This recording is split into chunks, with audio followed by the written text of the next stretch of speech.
What is up, Sleepers fans? I'm Matt. He's J-Man. We're going to break down Clemson visiting Georgetown for you this weekend. It's Saturday at 12 p.m. Eastern Time.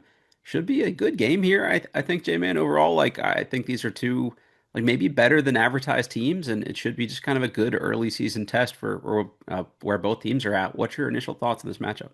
Yeah, I mean, I think Georgetown has optimism for the first time and almost feels like a decade with their Yeah, 3-0 seriously. start.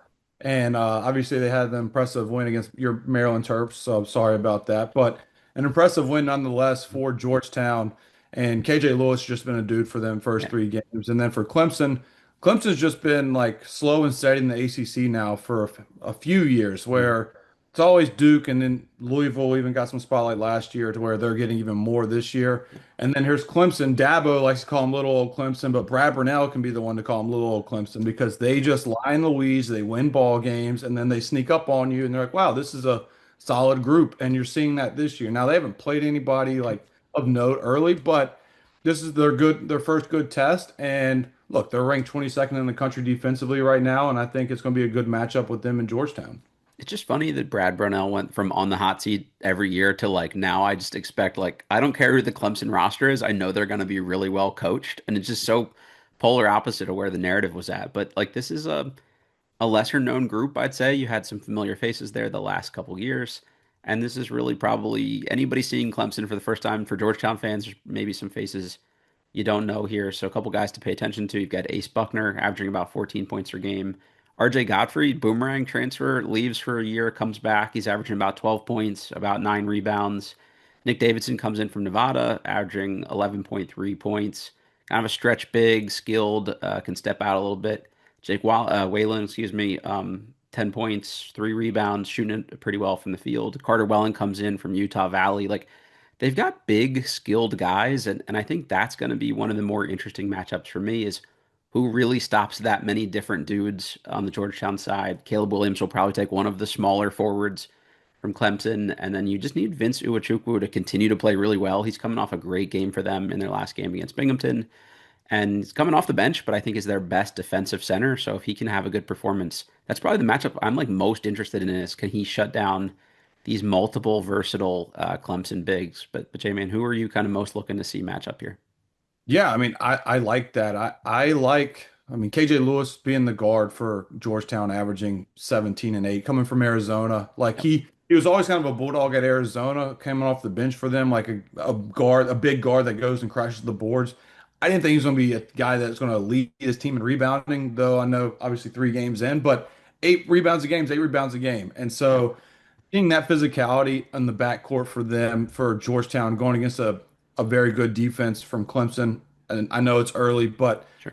Clemson has Ace Buckner, the freshman, who leads them in points per game. Like this is an intriguing matchup for me to where, Ace Buckner in the backcourt against KJ Lewis, who's a vet. Hmm. Like, can the young guy get up and, not be intimidated by a guy like KJ Lewis? I don't think Ace Buckner will be because Sure. Brad Burnell is going to, X and O them to death to Yeah. where he's going to put Buckner in a good spot for the team. He's shooting 10% from three, but he'll find it. I think so. And the team as a whole shoots 32%. So like off the rip, like blindly, I just want to bet the under in this game. Like I just want 100% to with bet you. a rock fight here Yep. with Clemson and Georgetown. I don't know as we're recording which way I want to lean in that rock fight, but it's going to be one of those November basketball games where the offense just like, first one to 60 might win this game.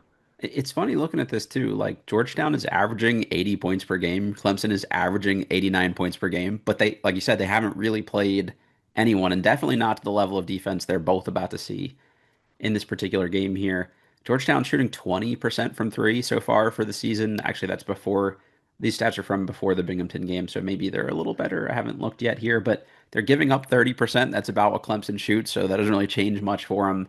Both teams are going to try to beat you on the boards here with size. Both teams want to get points off turnovers if they can. I think the Ace Buckner matchup against KJ Lewis that you mentioned is a huge one. Like Maryland came in with Darius Adams feeling pretty good about himself as a 4-star, maybe a high 4-star freshman coming in, and they just took it to him physically. So for Buckner, we're going to see what he's really about. And Clemson fans, this is pretty cool for you. I think having Dylan Hunter step up in this matchup would be big. I thought he'd do a little more for them He's still starting, but not giving them a whole lot. About 6 points, 2 rebounds, 2 assists, shooting in the 20% range from three. He's a guy that just given the pedigree with Chase being there all those years, I thought it would be kind of like the heir apparent to his brother, but just hasn't really taken over that role yet. So I think they need him to be really solid as the guy that's used to playing this kind of ball pressure so far. Yeah, I mean, that's a good point. Dylan Hunter was the guy that represented them for AC Media Day. So Yeah. clearly there is an identity that he Hmm. needs to fill for Clemson. And he's one of four guys for Clemson that plays meaningful minutes that averages less than or shoots less than 40% from the field. And Yeah. that's not going to cut it. Like they're going to find water's going to find its level and they'll shoot better as the season goes along. Sure. But him shooting 33% on the year from the field, being a guy that needs to have a bigger role than what he's producing right now for Clemson. Maybe we see that step in the right direction against Georgetown. Who and Georgetown, like they have a guy, Malik Mack, who, yeah, he averages 14 a game, but he puts it up in bunches. It's going to Yeah. be 14 on 14 shots. Right, That's kind exactly. of No what matter he what. is.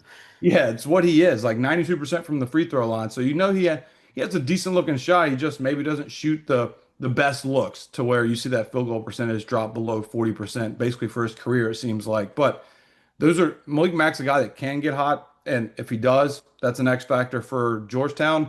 And then Clemson, yeah, their identity is can Dylan Hunter in a big game, can you give me 10 plus points against Georgetown? I know that doesn't sound like a lot, but for a Mhm. guy that averages 6 points that needs to really exponentially grow as a production guy, I think that would be a good.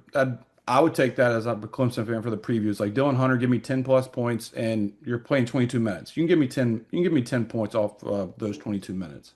I think Julius Halfanua is another one for Georgetown that's going to be pretty important. I don't really see who on this Clemson front line really matches up with him well in the post. He's just such a load, and they're kind of more of these like versatile bigs, I feel like, of like they can stretch a little bit. They're going to run down the floor really hard, but I don't see any of them as like bang in the post guys necessarily. And Halfanua only plays 6 or 12 total minutes against Binghamton, gets 3 fouls early, doesn't really do much, and that's why Uwachuku played so much. He was also better defensively, but he's a guy that somebody has to sort of match up with, and so I think he'd be an interesting one just to keep an eye on here as well. I mentioned Caleb Williams already. I think he's really the swing piece for a lot of what Georgetown does. The stats are always aren't the most impressive on paper, but he's just big for them from a versatility standpoint on their side of things. So, any other storylines that you're looking at that you want to pay attention to or want to spotlight for fans? I want to spotlight Carr Welling for Yeah, Clemson because he nice. is one of five guys that average double digits for Mm, Clemson. I just talked about Dylan Hunter needs to get 10 or more. They have five guys that average 10 or more. sure. Carter Wellington or Welling doing that in 14 minutes per game, like 10 and 6, that's crazy Hmm. production. That per 40 split is insane. And he's a guy that at Utah, where do you go? Utah Valley, I Utah think, Valley, yeah. here. And he shot 35, 36% from three, shooting about three a game. So Mm. like he can step outside and knock it down for this Clemson team. As the year progresses, I don't know how much we'll see against Georgetown, but that's a guy I'm keeping my eye on. That 14 minutes of production, you give me 10 and 6, like that's really solid numbers. Yeah, I saw him in person last year at Stanford, and I didn't know much about him and kind of fell in love because he was just running the floor so hard. And he was guarding Maxime Renault, who was so much bigger than him. And Renault still like put up points, but he had to work so hard to do it and was really inefficient. They just didn't have anywhere else to go. But Wellington did like a really good job of guarding somebody that much bigger than him. So I think he's a guy that can be kind of flexible for them. He can guard some fours, maybe even a few threes here and there, depending on the matchup. But also bang with some of these fives. And I'm with you. I think he's someone that I actually thought would get more minutes as the season goes on. And he's also a dude that in warmups was like just drilling threes all over the place. So the percentage hasn't been great so far, but he's a guy I think you have to at least guard like he shoots, well enough. So that'll be an interesting wrinkle here. Let's maybe just switch over to predictions here. For me with Georgetown, it's always can they just make enough shots? They have guys that are shot makers. They're just not consistent shot makers. So some nights those fall, some nights those don't. I think the baseline with the defense and turning defense to offense always keeps them in these kinds of matchups. So to me, it's a little bit of a cop out, but I think if they shoot above 30% from three, they win this game. Whether they'll do that or not is a question, but I would give the slight edge to Georgetown personally. Okay. Yeah, I am going to flip it, but Okay. I do like where you are there. I'm going Clemson because I just think it is their first test, and obviously Georgetown already had a test, but I think Clemson is going to be well prepared for this, and I got to go with Brad Burnell. I mean, I've seen him for almost feels like 20 years of my life Yeah. at Clemson, but obviously it hasn't been that long. But I am going to bet the or take the under. I know Ken Palm has it Clemson 75-71. I will probably go with that similar point spread, but I would say 69-60. I'll go 70 to 65 Clemson. Like I think it's going to be a lower scoring game to where, it might be some shot chuckers and not a lot of shot makers. And so me saying that, if you're listening and watching this, bet the over because I'm going to be wrong. That's just how it works. All right, I'm gonna take the over then. We'll just keep it interesting, and that way we've got something to talk about when we break this thing down after the fact. All right, you heard it here, folks. Let us know what you think in the comments. We'll be back to recap this one afterwards sometime on Sunday. So stay tuned for that, and always check out more Sleepers content here on the channel.